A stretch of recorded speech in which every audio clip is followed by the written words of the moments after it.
जय हिंद। नमस्ते दोस्तों, कैसे हो आप लोग। आशा करता हूँ आप लोग अच्छे होंगे।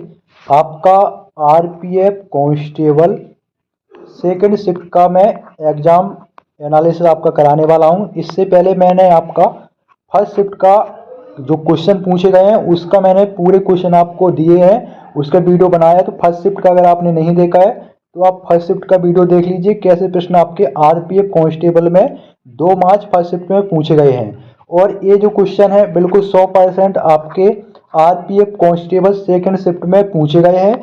ऐसे क्वेश्चन आपके पूछे जा रहे हैं। इसी हिसाब से आपको जिनका एग्जाम आगे जो होने वाला है तो उसी हिसाब से आप तैयारी कर सकते हो, वही टॉपिक आप अच्छे से पढ़ सकते हो और प्रश्नों का लेवल आपको पता चल जाएगा कि भाई ऐसे प्रश्न पूछे जा रहे हैं। ठीक है, तो वीडियो स्टार्ट करते हैं और चैनल को जरूर सब्सक्राइब कर लेना।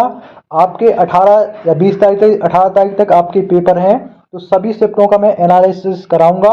सभी शिफ्टों के आपके क्वेश्चन मेरे चैनल पे आप देख सकते हो। ठीक है, तो चैनल को सब्सक्राइब कर लो। ये रहा आपका पहला प्रश्न सेकंड शिफ्ट का।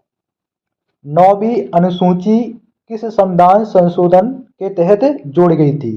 तो जो आपकी 9वीं अनुसूची है वो आपका पहला जो संविधान संशोधन था उसके तहत जोड़ी गई थी।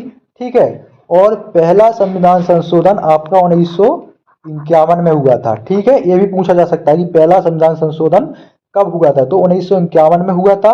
और 1951 में ही पहली पंचवर्षीय योजना भी स्टार्ट हुई थी। ठीक है, अगला प्रश्न है आपका तापमान की एसआई इकाई क्या है। तो साइंस से प्रश्न था। ठीक है, साइंस का। तो तापमान की एसआई इकाई होती है केल्विन। क्या होती है? केल्विन होती है। ठीक है, फिर आपका प्रश्न था हिस्ट्री से। ठीक है, तो हिस्ट्री में पूछा है उसने अशोक के समय गुप्त साम्राज्य की राजधानी क्या थी। तो अशोक के समय उसने पूछा है, तो वो थी आपकी पाटलिपुत्र। क्या थी? पाटलिपुत्र थी। ठीक है, तो आपका पाटलिपुत्र इसका सही आंसर था। फिर है आपका स्टैटिक जीके का प्रश्न। ठीक है, स्टैटिक जीके भी काफी प्रश्न पूछे जा रहे हैं। तो प्रश्न है उत्तराखंड का उत्तरायण पर्व किससे संबंधित है। ठीक है, ऐसे करके प्रश्न था एक। इसका राइट आंसर होगा, इसको मकर संक्रांति के नाम से जाना जाता है। जैसे बुंदेलखंड में आपका मकर संक्रांति को क्या कहते हैं? बुड़की कहते हैं। वैसे ही उत्तराखंड में मकर संक्रांति को उत्तरायण कहते हैं। ठीक है, और यह जो है बसंत ऋतु के आगमन पर आपका ये त्योहार मनाया जाता है। क्लियर हो गया? ठीक है, अगला प्रश्न देखिए। अगला आपका देखो करंट अफेयर्स से प्रश्न था 91 न्यायाधीश कौन है। मतलब सुप्रीम कोर्ट के 91 मुख्य न्यायाधीश कौन है। जो इससे पहले चंद्रचूड़ जी थे, तो अब जो वर्तमान में अब कौन है। तो वर्तमान में अभी इसके बारे में चर्चा चल रही थी। ठीक है, तो वो है संजीव खन्ना। कौन है? संजीव खन्ना है, जो कि आपके 91 मुख्य न्यायाधीश हैं। ठीक है, जो कि आपका चंद्रचूड़ जी की जगह पे आए हैं। समझ में आ गया? अगला प्रश्न था इकोनॉमी से। आरबीआई की रेपो दर क्या है। तो देखो आरबीआई की रेपो दर पूछे तो वो है 6.25%। अगर रिवर्स रेपो दर पूछे तो वो है 3.3%। ठीक है, इससे पहले जो आपका फर्स्ट शिफ्ट का पेपर हुआ है उसमें पंचवर्षीय योजना से प्रश्न था। ठीक है, और अभी इसमें ध्यान रखना आपका लिंगानुपात से साक्षरता दर वाले जो प्रश्न है आपके जनगणना वाले, यहाँ से प्रश्न आपके बनेंगे 100%। और अनुच्छेद के आपके 3-3, 4-4 प्रश्न हर शिफ्ट में बन रहे हैं अभी। ठीक है, पहली शिफ्ट में 4 प्रश्न अनुच्छेद के ही थे। अगला प्रश्न देखो साइंस का। विटामिन सी में कौन सा अम्ल पाया जाता है। ये प्रश्न पूछा गया है। तो विटामिन सी में एस्कॉर्बिक अम्ल पाया जाता है। कौन सा? एस्कॉर्बिक अम्ल आपका पाया जाता है। ठीक है, तो ऐसे कुछ प्रश्न आपके आसान भी हैं। ठीक है, अगला प्रश्न है कौन सी, ये प्रश्न आपका ज्योग्राफी से है, कौन सी प्रायद्वीपीय नदी दक्षिण को 2 भागों में बांटती है। तो वो है आपकी नर्मदा नदी। कौन सी नदी? नर्मदा नदी। ठीक है, अगला प्रश्न देखिए। अगला है कौन सी, जो तो हो गया। अगला 1857 की क्रांति से प्रश्न है। इससे पहले फर्स्ट शिफ्ट में भी 1857 की क्रांति से प्रश्न पूछे गए हैं। इसमें पूछा गया है सेकंड शिफ्ट में कि 1857 की क्रांति में नाना साहब का सेनापति जो बाजीराव जो सेकंड थे, उनके पुत्र थे आपके तात्या टोपे, जो कि एक दत्तक पुत्र थे। ठीक है, तो वही पूछ, तात्या टोपे नहीं, सॉरी, बाजीराव द्वितीय के जो पुत्र थे, दत्तक पुत्र, वो थे नाना साहब। तो नाना साहब के सेनापति का नाम पूछा गया, तो वो है तात्या टोपे। ठीक है, अगला प्रश्न देखिए। अगला प्रश्न था आपका 2024 में नई वैक्सीन का संबंध, ऐसा कुछ करके प्रश्न था। तो इसका राइट आंसर होगा फाइबर बायोएनटेक कोविड। ठीक है, अगला प्रश्न फिर से अनुसूची का था, और पिछली जो वैकेंसी, पिछली जो शिफ्ट थी उसमें भी अनुसूची का था।